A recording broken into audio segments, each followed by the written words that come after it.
everybody. I'm so excited. I still see a ton of people loading in right now to join us this Monday morning. The sun is shining and I'm super pumped because it definitely feels like summer today to me. So I am loving that.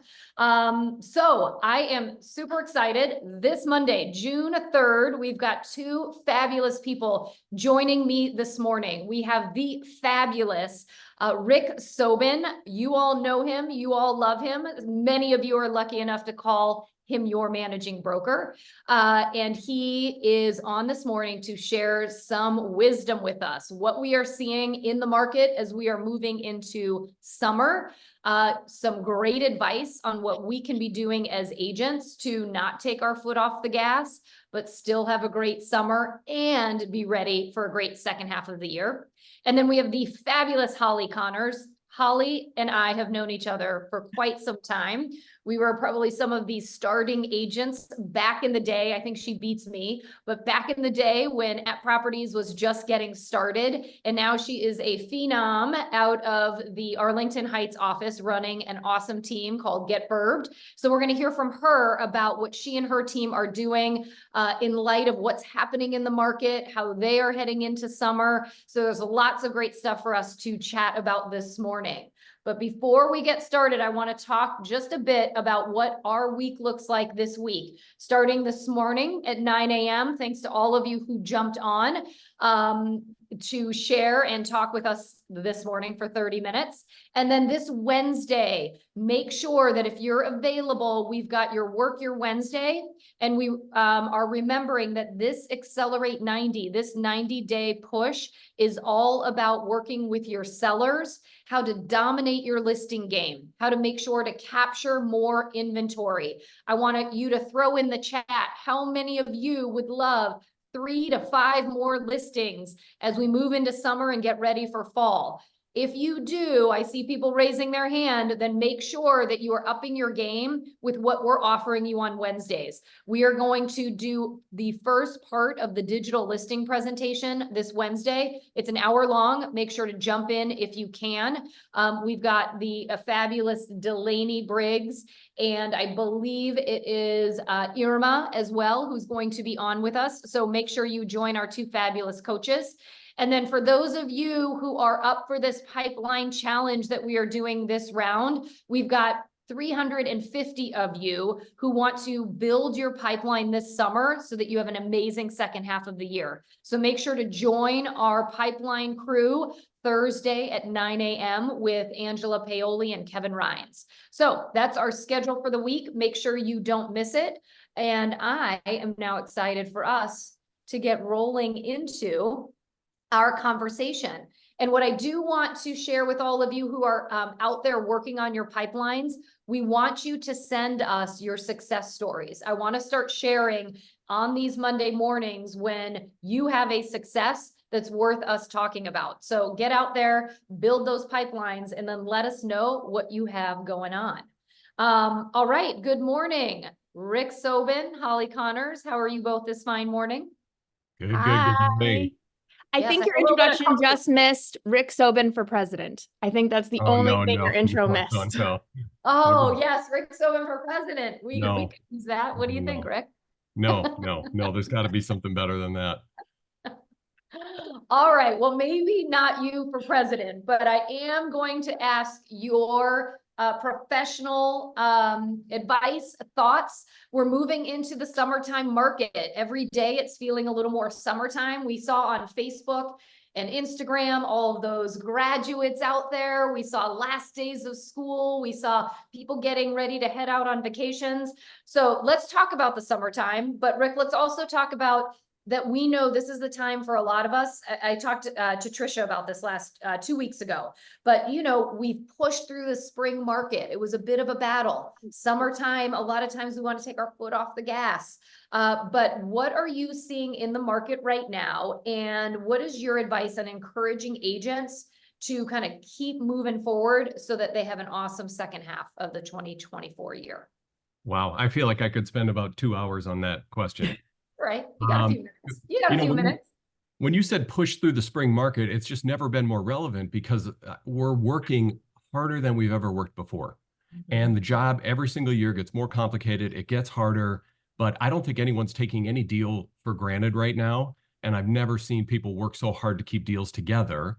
But, thinking about what we're working with, if you look at the total volume that was closed year to date last year, it was about 16 billion.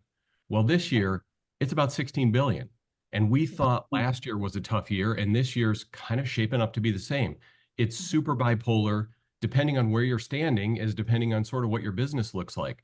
If you have a $300,000 house in Des Plaines, or you have a $2 million condo in Gold Coast, you're having dramatically different experiences for sure.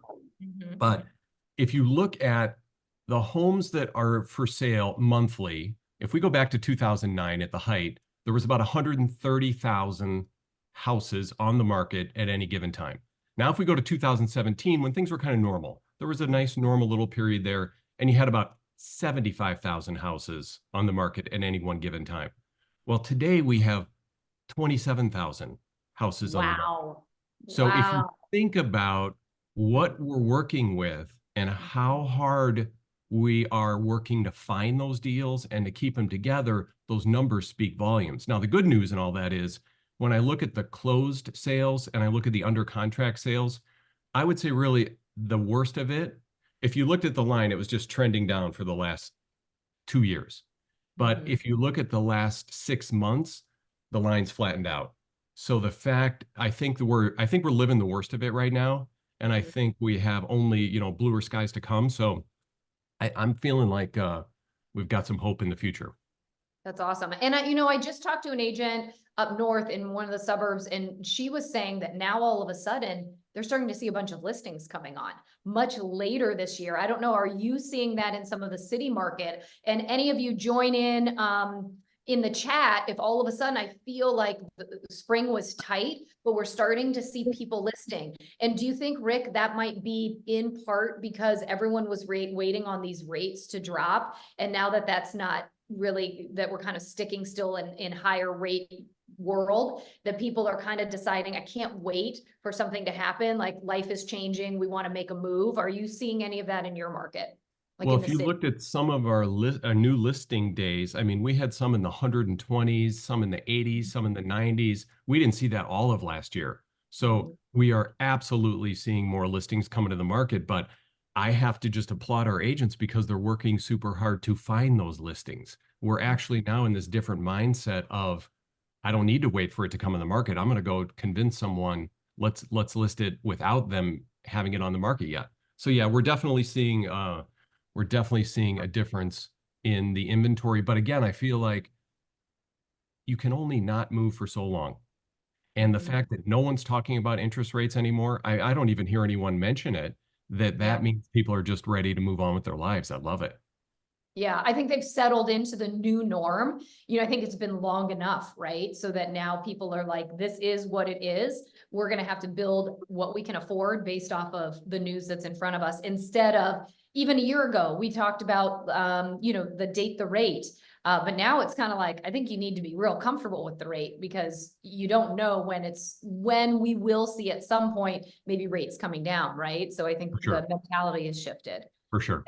And we also talked, Rick, when we got together on Friday, kind of about this separation in our market and, what you're starting to see, because I think, and I read it somewhere, that we're going to see over the next year a separation in agents, given a lot of what's going on with, the NAR settlement and, how hard the market is, and kind of what's your advice or thoughts on it separating between those, quite honestly, who will survive and those who may not, right?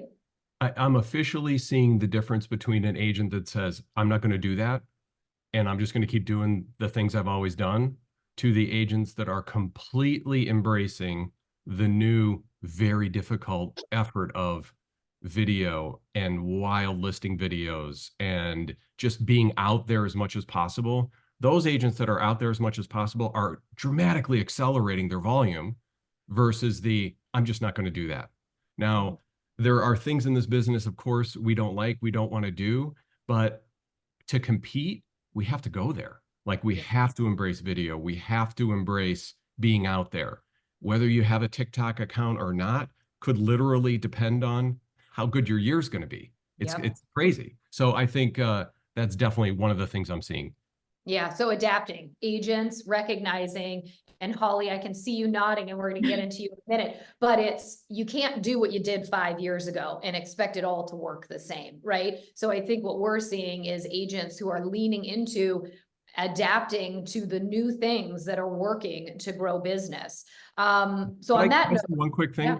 Stephen Chertok said something in the chat about the stock market. Stephen, you're 1,000% correct, because when people are out of work and out of jobs, all those layoffs, that makes people move. So if you really want to, look at an indicator, that's a good one. Sorry to jump in on that. No, you're right. There's a lot of that going on as well. I mean, there's life dynamics that are happening real time. They're always going to impact our real estate market that none of us, quite honestly, can predict, right? Yep. So, all right, Holly, I want to shift to you for a second. Let's talk about your business right now and what you and your team members are really kind of focused on. We've talked about tight inventory. We've talked about, trying to figure out how to get these deals working and sticking and to the finish line. Any thoughts on kind of how you and your team are approaching the business right now to be successful?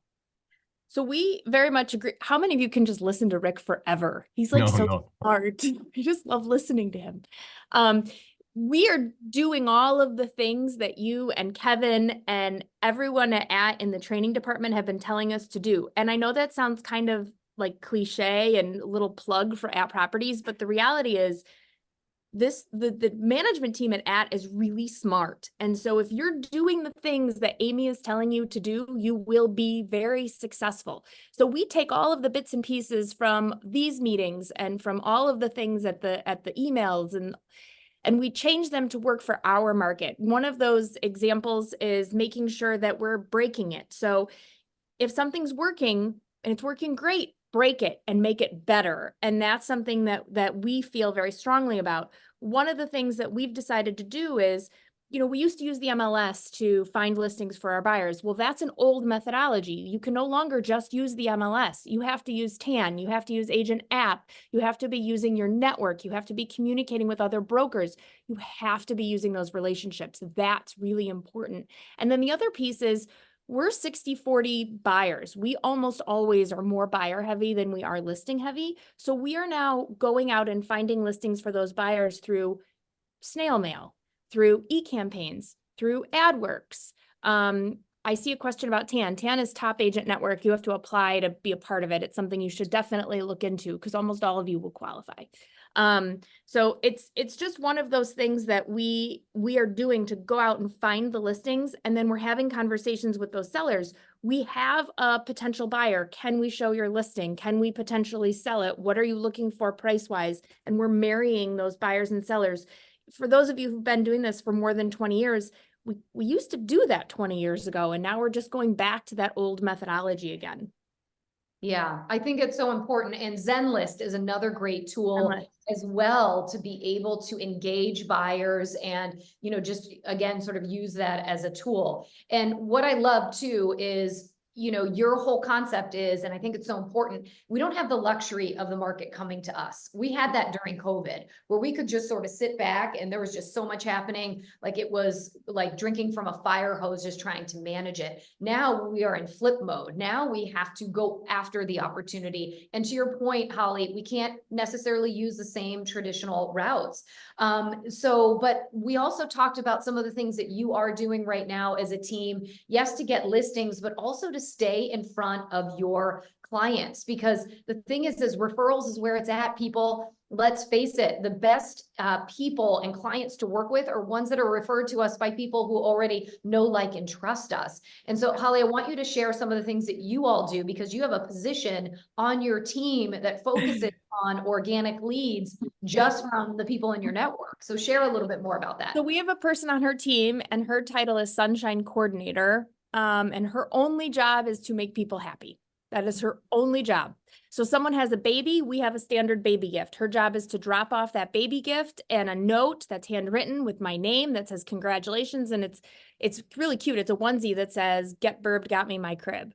So we drop off things like that. We work very much with the Chamber of Commerce. We work with the downtown business associations, and we do that in all different suburbs. We have coasters that we leave at bars all over town. We sponsor the Battle of the Bloodies in downtown Arlington Heights, and we sponsor the wine tasting thing in Roselle. I mean, we are doing all of the things in the community, not because we're getting a deal from a bunch of drunk people on a Saturday morning drinking bloodies, but because we become recognizable and we become part of the community. We also are physically out there. I believe that your job as a broker is not just to sell real estate, but to be a community leader and to know garbage pickup is changed, or there was a huge storm and the trees are falling down, but the village is working on it and they're doing it in this order, and to be talking about that information. And then you become the go-to for all things, from how do I unclog my toilet to why is school starting late? And I need to know what my house is worth. And so that's really important, to be part of the community and not just a realtor or a broker, but to actually be a community member, I think is really, really impactful. I love that. So tell me how you and your team do that, like, effectively, meaning, like, how do you communicate that stuff? Like, the trees fell down, or, is it you reach out by phone to your clients? Do you post it on social? Do you send an invitation? Because I think for so many agents, the thought of doing that is one thing, but the ability to implement successfully is another, right? So like, what do you all do to make sure that you are being that community leader, and what have you set up? Social media is easy, right? It's a broad spectrum. It's easy people. A lot of agents will say, I have a personal page and a professional page. And I think that's absolutely ridiculous. You need one page that's for you. We have a Get Burbed page, of course, as a company, but my page is me, authentically me in every way. So if the trees are down on my block, I'm taking a picture of it. I mean, one of my most recent stories had like 60,000 views or something crazy. And it was literally my neighbors hanging out in a driveway. And it was one of the reasons why I love Arlington Heights. And that's just a simple thing that showcases you as the community member. So the way we get the message out is almost always social media, but if it's something that's ongoing, we'll use our email blast. We use the App Properties email software. We use all the tools that are available to us, the app gives us, and then social media on top of it. I love it. So let's talk about this a little bit further, because you do some really cool sponsorship, and you you have these coasters at like the bars, you do the Battle of the Bloodies. I know one of the other cute things that you shared is that at certain restaurants, you have like the color menu for those kids. Oh yeah. My kids, my daughters who are 14 and 16 still get the kid menu just so they can color while they sit with us. It's better than them being on their phones, I suppose. But you just reached out. So tell us, for agents out there who are like, God, I love these ideas, how did you approach these other, community restaurants or local businesses? Like, what was your approach, or what would you advise people? So it's my responsibility to maintain relationships all throughout the community. And so I, not really knowing the business owners in town, opted to physically call them and say, hey, my name is Holly. I'm a real estate broker. What tools do you need as a small business owner to be successful? And Beer on the Wall, which is a local watering hole in downtown Arlington Heights, said we could use some bottle openers. So we co-branded bottle openers with Get Burbed and Beer on the Wall, and we send them thousands of them, and they use them. Now, the coloring sheets was very inexpensive. So if you have a real tight budget, that is a real simple thing. So we provide coloring sheets for a couple breakfast places all throughout town. We print them at Kinko's very cheaply. They're black and white. They use their own crayons at first. Now we have a little more money, so we also provide them crayons, but in the beginning we couldn't. And the coloring sheets are all about housing and Holly and Get Burbed and who we are as a team. And some of the word searches are team members' names. So it's just an opportunity to be in front. So those kids are coloring on a sheet, and the parents may not even care what they're coloring. They're not even really paying attention, but the kid's going to show them, look what I colored. I colored a house. And then the parent's going to notice it. So it's that Coca-Cola idea. You need to see the logo 10 times. You need to see the name 10 times before you take an action step. And so we want to be everywhere so that you constantly are seeing that we're the community. We are here. We want to support you. I love it. And the giving back is awesome, because I think, you know, the local businesses appreciate it. You know, we're all local businesses. Let's face it, we're all running as CEO, our own company. Yes. And so any support we get with, you know, other like-minded business owners is appreciated. So that's a key thing to talk about is the restaurants in town, the small boutiques in town, they are running a business just like you are. You are also running a business. And so if you can scratch each other's backs, you both will grow organically and in a positive way. That's a win. It's a win. I love it. All right, Rick, back to you for a second. So I know you touched on video, that agents need to get really comfortable with video. And you're seeing that a lot where people are doing it and are being really their authentic selves, and they're really capturing some followers. So any thoughts on like, oh, I hate video, like how do I get started? You know, what would you just tell an agent to do as far as getting started? Sure. But I have to take a moment and say, Holly, you're awesome. That is so much good stuff. It's really hard to like comprehend everything you just said. You hired a sunshine coordinator. Yeah. I mean, that's awesome. So I just had to give you some kudos. I mean, to make happiness every day, that's your job. That's the best. I mean, please just make people feel good. So I want to throw it out there like, okay, it's not that hard. A ring light and or a window next with some sunlight. You don't even need a ring light. You do need to buy a wireless microphone that hooks into your phone, and you just need to start making video. iMovie is very easy to edit with. CapCut is very easy to edit with. And if you don't know how to, it's really easy. Just like everything else in life, go to Google and say, how do I do this? But the people that are doing video are just reaching so many more people than you can do by text, email, or note card, which is the old traditional ways. And I see people even embracing it when they have to say the same thing every time. So when you explain a transaction every time, I have agents that are making 10 to 15 videos and they talk about, okay, now we're under contract. Here's what happens next. Okay, now it's the inspection. Here's what's going to happen next. And these videos that are sent to clients, they live there forever. So the agents just have to embrace video. They have to be out there more. I love when I see agent after agent of my own on TikTok coming through my feed. It's just, I'm so impressed by that. But it's not an option anymore. It just isn't. So it's not going anywhere. It's not going anywhere. And the other thing I want to say about that though is please remember to do closed captions, because the majority of people watch videos without the sound on. So you have to have the words going across the screen. Totally agree. Totally agree. And then we also talked about right now, one of the things that's so important is for agents to be the informant for their clients, right? There's a lot going on with NAR. So Rick, your thoughts on that too, you know, for agents. Yeah. You know, just be confident. We're not here to be defensive. We're here to be confident about why this was done, why this may have been a problem, and what we're doing to correct it. But I think people leaning into explaining the NAR settlement and leading into explaining why agents are beyond worth what they're worth. And let's face it, every year that the job gets harder, we're worth that even more. So yeah, I do think being confident about explaining commissions and the settlement, super important. And being comfortable really with believing it deep down that I am worth it and what I do matters and makes a difference. And that clients are really okay with paying my fee based off of what I'm offering. And so I want to lean into, because Holly, when we were together on Friday, we had a great conversation about this and how you have really sort of taken the information from the settlement and how you're approaching your clients and how you're working with your team to make sure you're really supporting your clients' best interests. So share with us a little bit about how, you know, you're approaching your clients and the conversations related to the settlement.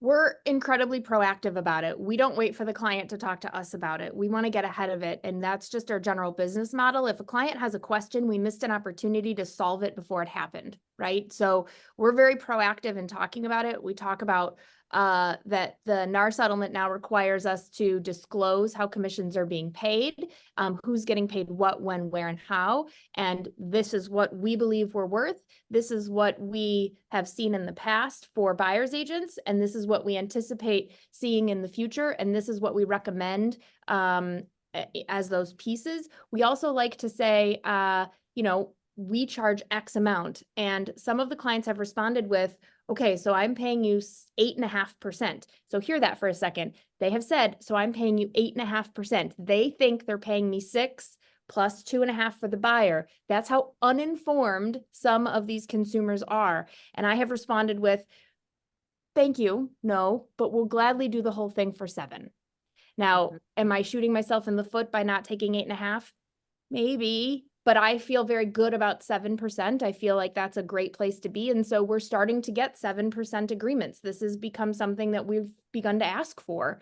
And because I feel confident in what we do, because I feel confident in the kind of services we provide, we're getting it. We're getting it. It's rare that we do a 5% deal. Very rare. They're almost always 6, and now we're pushing at 7. And when we talked, you said, I loved when you said, Holly, we had a pre-call where we just sort of chatted a bit, and Holly said, you're hiring my brain. You're hiring my knowledge. And that is exactly correct. Yeah, you're hiring my brain. You're hiring me and my knowledge and my community knowledge and my network, and you're hiring my brain. And I think that that is so important. So but here's what I also want to say is, because we did talk about the fact that you had to practice this though. And who did you practice on? Because, even you, who I know are very good on your feet, you felt the importance of knowing my script as this was changing, right? Yeah. And being confident with what I'm going to say. So who did you practice with? So this is really funny because I have a 16-year-old daughter and a 15-year-old son, and I feel like they know enough about real estate listening to me, but I opted to practice with my 16-year-old daughter.